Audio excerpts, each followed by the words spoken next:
जय शिव शंभु।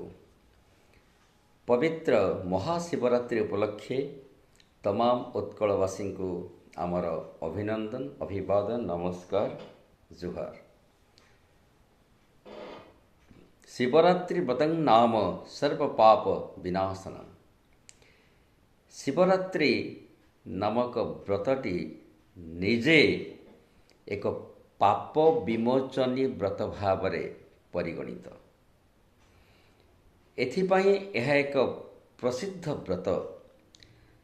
अन्य कौनसी व्रत बा उपासना करे बा न करे, किंतु शिवरात्रि व्रत अवश्य करणीय।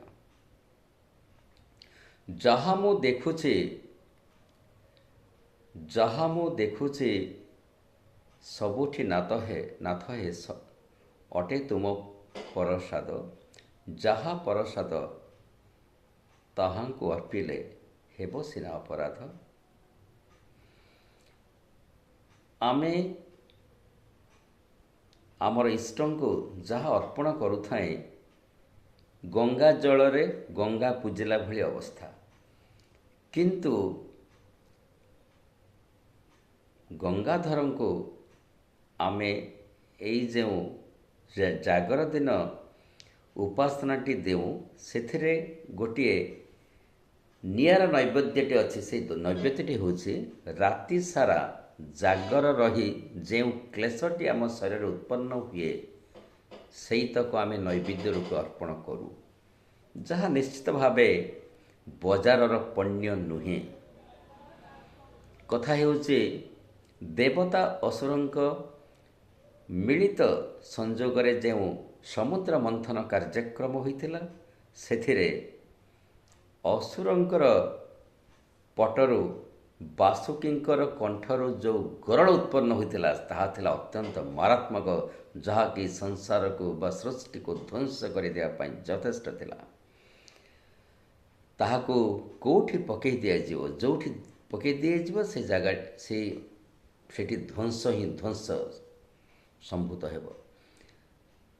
ब्रह्मांकर निर्देश क्रमे समस्ते शरणापन्न हेले प्रभु महादेव को, एवं महादेव निश्चित भाव आशु संकट को उपलब्धि करी ताकु आकंठ पान कर देथिले। तार फलस्वरूप से अचेत हो गले। विव्रत देवता माने तांकर सेवा करिवार लागिले। चंद्र आसी मस्तकरे शोभा पाइले। समस्त साप मान को साप कह जाए शीतिकंठ, से मानकु तांको कंठरे शीतलता पाई गुड़ी दिगला। सब देवता माने विंचना कले।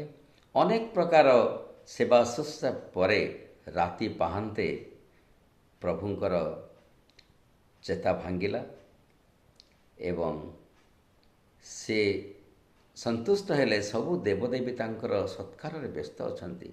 सेई दिनटी थिला फाल्गुन कृष्ण पक्ष चतुर्दशी। प्रभु सेई दिनटी को आशीर्वाद करथिले। जेउ मनीष